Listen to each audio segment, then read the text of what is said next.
welcome back to Comic Beyond. In this episode, we're going to be covering Green Lantern Star Trek.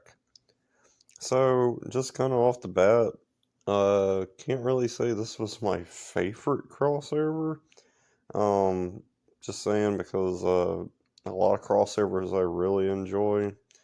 Uh, this one just didn't really do it for me in some ways. And not that it was, necessarily bad, terrible, or anything. You know, it just wasn't my cup of tea. So, that being said, this is the review for Green Lantern Star Trek. Enjoyed it if they actually used, even though this is technically the original crew, but the alternate one. It would have been cool to see the original, like, Captain Kirk, Spock crew with this story. But it's one of those crossovers. I didn't really think Green Lantern. I don't know. I didn't really think it fit as well. I think I enjoyed the Planet of the Apes Green Lantern crossover a little bit better. Um, but all in all, it had some fun moments. Where Hal Jordan finally arrives on the Enterprise, and of course butts heads with Kirk.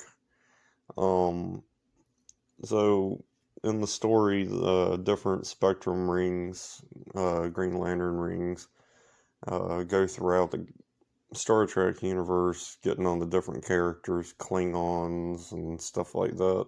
Some of the crew, the bridge crew from Star Trek.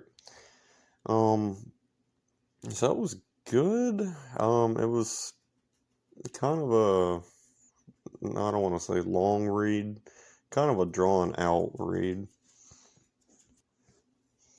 I'm a huge Green Lantern fan, but I'm not a big fan of the Calvin timeline in Star Trek.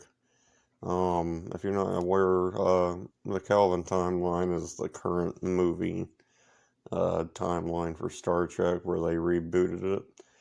Not that the movies are necessarily terrible. That's just not my speed when it comes to Star Trek. So. That was one of my little turn-offs of the book.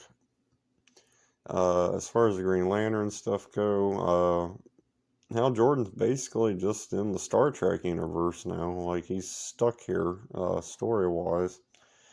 So, it'll be interesting to read Volume 2. I've never actually read that volume. So, eventually we'll get around to that. But, yeah, this is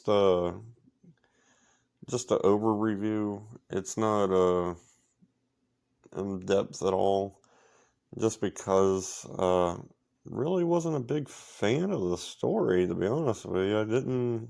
There wasn't too many hooks that hooked me. I didn't really enjoy it as much as I thought I would. I'm hoping when I read volume 2, maybe it'll just be a little bit more funner of a story. I am going to drop a spoiler, so Kirk doesn't get a power ring in this. So I thought I was kind of surprised by that, especially, I guess the writer wasn't sure if they would get follow-ups to this story, so that's why in this story it's almost like he's cramming everything into it, and it's just because he didn't think he'd do another one. So I kind of found it interesting that he threw all this, story content into it, but he didn't actually kind of give us what we thought maybe we wanted by giving Captain Kirk a Green Lantern ring. And then I thought it was kind of strange that in the book, Scotty, and then later on you find out that Starfleet themselves, he makes a power ring, you know, and I kind of found that odd just because willy-nilly it's that easy to make a power ring when it was actually, something you thought wasn't that easy for just a human engineer to make on a starship. But he does, and it works. But yeah, so little technical things like that I just felt like were out of left field. Um all in all, if you're a Green Lantern fan or Trekkie, um, or both. Um, Pick it up, check it out, because it might actually be something y'all enjoy. I don't ever want to put that off that, all because I might have not have liked it as much, that other people might not enjoy it. Um, I think this is the first crossover that I've covered on the show that I can honestly say I didn't enjoy 100%. But I still have hope. I still think maybe the second one will be good. So I'm gonna look forward to doing that down the road. And so, what was I gonna say? So the idea behind it, yeah, we didn't think we needed this crossover, but there's a lot of crossovers we didn't think we wanted until we got them, and then we're like, that was a good idea. So, not knocking it. I never thought that the Back to the Future Transformer crossover was something I wanted to see until I saw it. But one day we'll cover that too. But that's just me, my way of saying that that's what this channel's based on, all of these crazy crossovers. So some of them might end up being a hit and miss, and some of them might not be. This one was kind of like a miss for me, oddly enough, because I love both things, Green Lantern and Star Trek. But yeah, I just wanted to do this video, and yeah, I spoiled some key elements like the power ring and the whole Captain Kirk thing. I'm gonna spoil one more thing that it was cool that he popped up, but I didn't enjoy it because, and then they didn't make too much sense to me. But General Chang from Undiscovered Country, the sixth Star Trek movie, I love this character in that movie. But he pops up in this, and he looks and does the same character traits that General Chang did in that movie, but this is supposed to be an alternate timeline, so he don't even look different. But yet, Khan looked completely different in Into Darkness.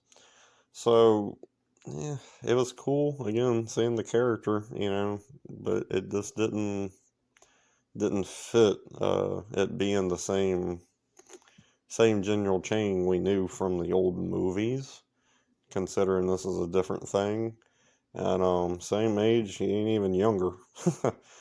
But it was interesting, like, I don't know, shoehorn, you know, let's grab a Trek villain people recognize and throw him in here. And so I don't know. It might be me nitpicking, but I didn't really dig that um idea. I just didn't. Not that it was probably a bad idea to use General Chang, it just logically didn't really fit for me as far as story and what's came before it. Not saying this is continuity, I guess, but in that Calvin timeline, it just didn't really add up to me. But that's this review for this book. Like I said, I still suggest checking it out. If you've ever been curious about it, because it might be something you like. You might like that version of Star Trek, or you might be a Lantern fan, but you wasn't sure about it. Still check it out because it might be something you dig. Um, but that's this episode, and until next time, I'll talk to you later.